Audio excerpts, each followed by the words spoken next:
Junk food के अंदर sugar और फैट बहुत हाई कंटेंट में होता है। जब बच्चा ऐसे खुराक कंज्यूम करता है तो उसके दिमाग में ऐसे केमिकल्स रिलीज़ होते हैं। हेल्दी फूड्स को आपने पैलेटेबल और एपिटाइजिंग तरीके से बच्चे के सामने पेश करना है। फॉर एग्ज़ाम्पल, बच्चों को डिटेल से एग्जामिन करते हैं और हम ये फिगर आउट करते हैं कि क्या इसकी कोई अंडरलाइंग कॉज तो नहीं है जिसकी वजह से बच्चे का रिस्ट्रिक्टिव या पिकी ईटिंग का फूड पैटर्न है। अस्सलाम वालेकुम। हमने नोटिस किया है कि 92% व्यूज़ हमारे पास ऐसे लोगों की तरफ से आते हैं जिन्होंने हमारे चैनल को सब्सक्राइब नहीं किया।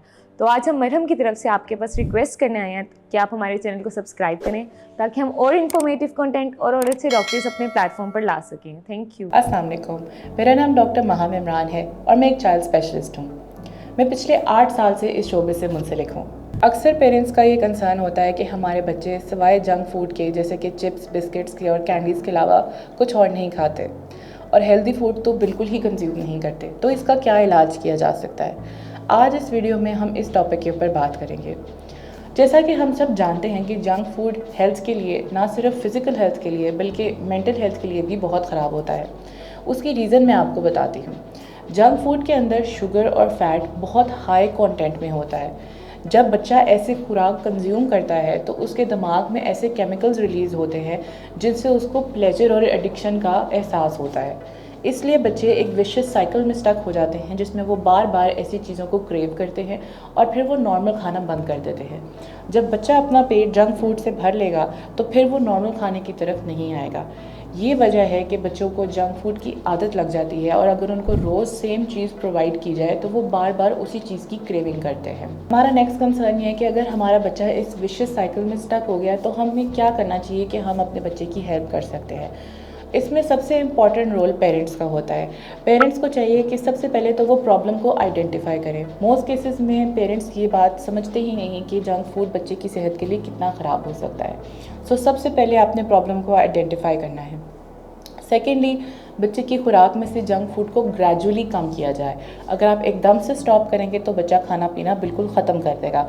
तो आपने वो खुराक बच्चे की डाइट से ग्रेजुअली कम करनी है।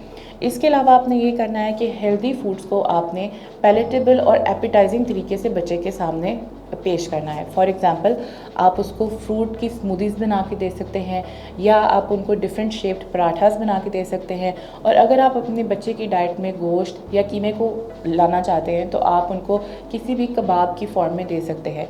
नॉर्मली बच्चे आजकल फिंगर फूड्स और ड्राई फूड्स को ज़्यादा प्रेफर करते हैं, तो आप कोशिश करें कि हेल्दी फूड्स को भी उनकी डाइट में इसी तरीके से इंट्रोड्यूस करें। इसके अलावा बिहेवियरल थेरेपी का एक तरीका है जिसको हम कहते हैं पॉजिटिव रीइंफोर्समेंट।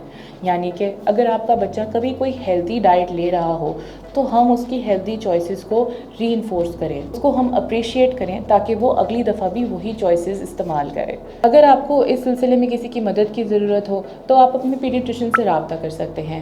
एज पीडियाट्रिशियंस हम बच्चों को डिटेल से एग्जामिन करते हैं और हम ये फिगर आउट करते हैं कि क्या इसकी कोई अंडरलाइंग कॉज तो नहीं है जिसकी वजह से बच्चे का रिस्ट्रिक्टिव या पिकी ईटिंग का फूड पैटर्न है। अगर ऐसा ना हो तो एक न्यूट्रिशनिस्ट से लाजमी रब्ता करें, बच्चे के लिए एक डिटेल्ड डाइट चार्ट बनाएं और उसको घर पे फॉलो करें। इन 2 डॉक्टर्स की मदद से आप अपने बच्चे की डाइट सिग्निफिकेंटली इम्प्रूव कर सकते हैं। तो अगर आपका बच्चा सिर्फ जंक फूड पे सर्वाइव कर रहा है तो ये बात नोट करने की ज़रूरत है कि ये सिर्फ ज़िद की बात नहीं है, ये उसके बिहेवियरल पैटर्न का हिस्सा बन चुका है। और एज पेरेंट्स आपका ये रोल है कि आप ग्रेजुअली इस बिहेवियरल पैटर्न को चेंज करें और बच्चे को एक हेल्दी डाइट की तरफ लेके आए। अगर बच्चे की डाइट के बारे में आपके जहन में कोई सवाल है तो आप नीचे कमेंट्स में पोस्ट कर सकते हैं। अगर आप मेरे साथ ऑनलाइन कंसल्टेशन बुक करना चाहते हैं तो आप मरहम की ऐप का इस्तेमाल भी कर सकते हैं और दिए गए नंबर पर भी कॉन्टैक्ट कर सकते हैं।